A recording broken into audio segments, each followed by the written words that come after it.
అందరికీ నమస్కారం ఫ్రెండ్స్. ఈ వీడియోని మాత్రం తప్పగా తీసుకోవద్దండి ప్లీజ్. నాకు రేషన్ కావాలి, నేను పేదోని. నాకు పెన్షన్ కావాలి, నేను పేదోని. నాకు ఫీజు రీఎంబర్స్మెంట్ కావాలి, నేను పేదోని. నాకు కుల వృత్తిపై రాయితీ కావాలి, నేను పేదోని. నాకు ఇళ్ళ స్థలం కావాలి, నేను పేదోని. నాకు ఆరోగ్యశ్రీ కావాలి, నేను పేదోని. నాకు బ్యాంకులో లోన్ కావాలి, నేను పేదోని. నేను తీసుకున్న బ్యాంక్ లోన్కి రుణమాఫీ కావాలి, నేను పేదోని. నాకు 100 రోజుల ఉపాధి హామీ పని కావాలి, నేను పేదోని. సరే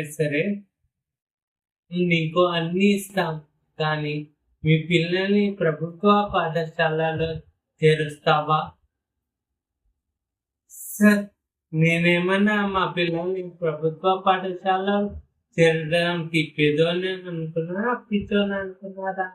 సార్, నా పిల్లల్ని ప్రైవేట్ పాఠశాలలో చదివిస్తే ఇంగ్లీష్ నేర్చుకుంటారు, డిసిప్లిన్ నేర్చుకుంటారు, అవి నేర్చుకుంటారు, అన్ని నేర్చుకుంటారు.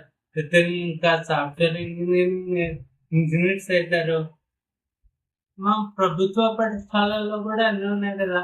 ఇంగ్లీష్ నేర్పిస్తాం, డిసిప్లిన్ నేర్పిస్తాం, అన్నీ నేర్పిస్తాం కదా.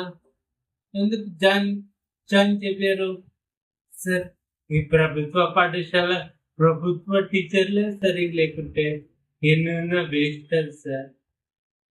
చెప్పండి ప్లీజ్ ఫ్రెండ్స్. ఈ వీడియో నచ్చితే షేర్ చేయండి.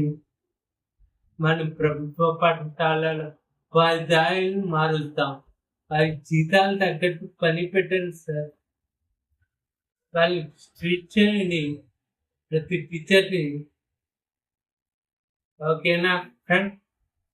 ఈ వీడియో కానీ నచ్చినట్లయితే please like, share, subscribe. Thank you for watching.